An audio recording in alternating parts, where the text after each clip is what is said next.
করছেন, এখনো সময় আছে। পশ্চিম বাংলার আওয়াজ বুঝতে পাচ্ছেন না? 21শে জুলাই আপনারা দেখেছেন নাকি কাটমানির উন্নয়ন শেষ হবে না, তিনি ধর্মকে রাজনীতির ময়দানে নিয়ে আসছে। আমরা বলছি অনেক হিন্দু মুসলমানের রাজনীতি হয়েছে।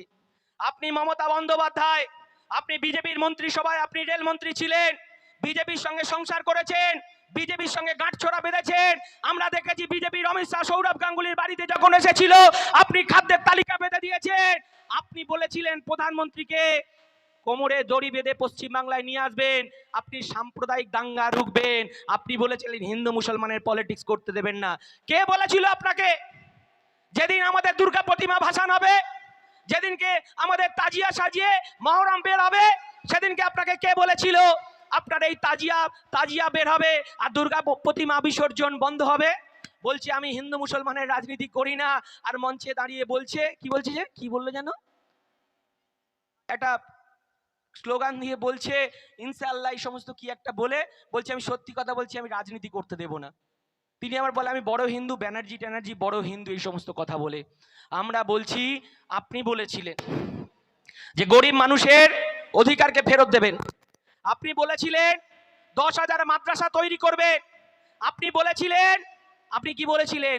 আপনি বলেছিলেন ওয়াকফ সম্পত্তি ফেরত দেবেন, আমার মুসলমান ভাইদের মুসলমান বোনেদের পড়ার ব্যবস্থা করবেন। আপনি কি বলেছিলেন? হিন্দু দেবত্বর সম্পত্তি ফেরত দেবেন। আপনি বলেছিলেন জল জমি জঙ্গলের অধিকার ফেরত দেবেন। আপনি বলেছিলেন জমি লুট করবেন না। আপনি বলেছিলেন বামপন্থী সরকার কত নিচে নামবে। কারণ আমরা দেখেছি বাবুল সুপ্রিয় আসানসোলে, আমরা কি দেখলাম? বাবুল সুপ্রিয় বিজেপির সাংসদ, সেখানে আমরা কি দেখলাম? বাবুল সুপ্রিয় সেখানে রক্তে হাত রাঙালো, সাম্প্রদায়িক দাঙ্গা বাঁধালো। তিনি মন্ত্রিত্ব টিকিয়ে রাখার জন্য আরএসএস বিজেপি নরেন্দ্র মোদী অমিত শাহকে খুশি করার জন্য হিন্দু মুসলমানের দাঙ্গা লাগালো। সেখানে আমরা আসানসোলে কি দেখলাম? আসানসোলে দেখলাম আমার এক মসজিদের ইমাম, তার 16 বছরের ছেলেকে খুন করা হলো। রক্তে বাবুল সুপ্রিয় দল সেখানে তারা স্নান করলো, আর এক দল যুবক কপালে তিলক কেটে, গেরুয়া পোশাক নিয়ে তিলক কেটে বলছে জয় শ্রীরাম।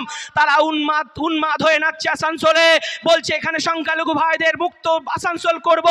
আর একদল ভাই যখন বলছে এই বাবুল সুপ্রিয় শেষ দেখে ছাড়বো, আমরা আমাদের যে ভাইকে খুন করেছে আমরা তার বদলা নেব।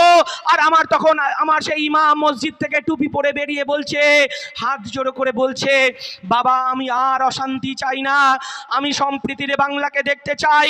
আমার সন্তানকে বিজেপি খুন করেছে, আরএসএস এর বাবুল সুপ্রিয় খুন করেছে, আমি আর চাই না কোনো হিন্দু ঘরের আমার মতো ছেলে খুন হতে, আমি চাই না আমার মুসলমানের আর কোনো ভাইয়ের ছেলেকে খুন হতে।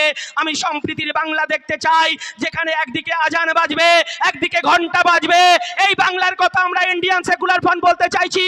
আর মমতা বন্দ্যোপাধ্যায় যদি তার অপরাধ থাকে, এই পশ্চিম বাংলায় বিজেপিকে ডেকে নিয়ে এসেছে। আর যখন আমরা হিন্দু পাড়ায় যাচ্ছি, এই মমতা বন্দ্যোপাধ্যায় বলছে এটা টুপি পরা মুসলমানের দল। আর যখন আমরা মুসলমান পাড়ায় যাচ্ছি, এই মমতা বন্দ্যোপাধ্যায় বলছে এটা বিজেপির দালাল। আমরা বলতে চাইছি সায়নদী শুনে রাখুন, আপনি তো সিপিএম এর রিজেক্টেড প্রোডাক্ট। আপনাকে পশ্চিম বাংলার মানুষ দেখেছে নন্দনের সামনে দাঁড়িয়ে মমতা বন্দ্যোপাধ্যায়কে গালি দিতে। আপনি যেমন সিপিএম এর রিজেক্ট প্রোডাক্ট, আর শওকত মোল্লাও সিপিএম এর রিজেক্ট প্রোডাক্ট। আমরা জানি এদেরকে চিনে নিতে হবে, এদেরকে জেনে নিতে হবে, এদেরকে ভাঙড়ে 1 ইঞ্চি জমি ছাড়া যাবে না। কারণ আমাদের কাছে বোমা নেই, পিস্তল নেই, আমাদের কাছে নওশাদ সিদ্দিকীর 5 টাকার কলমের কি জোর। হাকিমুল সাহেব আপনাকে বলে রাখছি, আপনি যতই জিন্দাবাদ জিন্দাবাদ করুন, আমরা আর একটা মামলা আপনার বাবার বিরুদ্ধে জুড়ব। সেটা হচ্ছে আপনার বাবা যখন 15ই আগস্টের জাতীয় পতাকা তুলছিল, পায়ের তলায় আপনার বাবার জাতীয় পতাকা ছিল, আর আপনার বাবা স্যালুট দিচ্ছে জাতীয় পতাকার দিকে।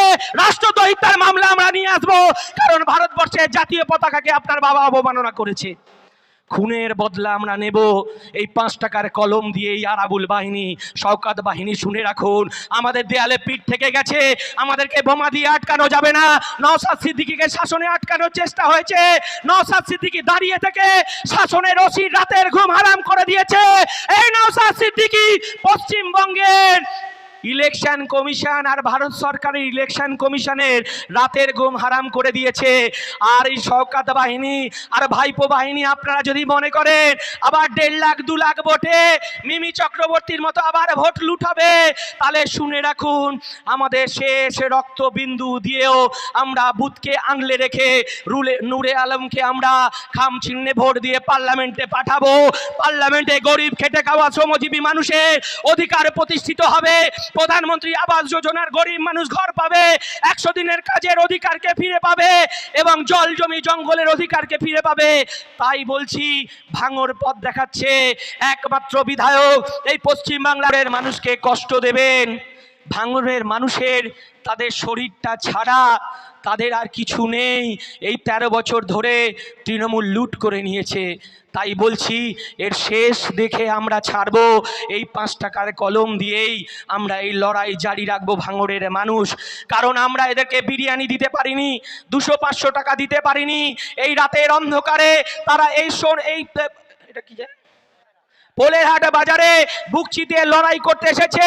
আর যদি কোনো দালাল পুলিশ থাকে, আপনার ভাইপো বাহিনীকে পাঠিয়ে দিন, আমাদের লড়াই জারি থাকবে, 5 টাকার কলম জারি থাকবে। আমি শুনতে পাচ্ছি অনেক খাকি পোশাকের বন্ধুরা আমাদের বাড়ি বাড়ি গিয়ে রাতের অন্ধকারে ধমকাচ্ছেন, চমকাচ্ছেন। কি লাভ কি? আপনারা তো সংবিধান নিয়ে মেনে চলেন, আপনারা নিরপেক্ষ। আপনারা বামফ্রন্টে 34 বছর দেখেছেন, কংগ্রেসে 30 বছর দেখেছেন, বিজেপির শাসন দেখছেন, 13 বছরের এই পচা গলা দুর্নীতিগ্রস্ত তৃণমূল দেখেছেন। আপনাদের ভাগের টাকা কম পড়ছে বলে আইএসএফকে দমানোর জন্য বাড়িতে গিয়ে পুলিশ নিজে বোম মেরে আমাদের কর্মীদের নামে মামলা দিচ্ছে। আমরা সব জানি। কল্যাণ বন্দ্যোপাধ্যায় বলে দিয়েছে রাজভবনের সামনে, খিচমেরি ফটো, খিচমেরি ফটো। তাই বলছি, পুলিশ যদি রাতের অন্ধকারে আমাদের বাড়িতে গিয়ে করা নাড়ে, যে পুলিশ ভাইরা বলছে, শুধু বলবো গোপনে একটু খিচমেরি ফটো, খিচমেরি ফটো। আমার বিধায়ক, আমার দলের চেয়ারম্যান আইএসএফ বুঝিয়ে দেবে 5 টাকার কলমের কি জোর, 5 টাকার কলমের কি ক্ষমতা, সেই ক্ষমতা বুঝিয়ে দেবে আমার খাকি পোশাকের পুলিশরা, সাদা পোশাকের পুলিশরা।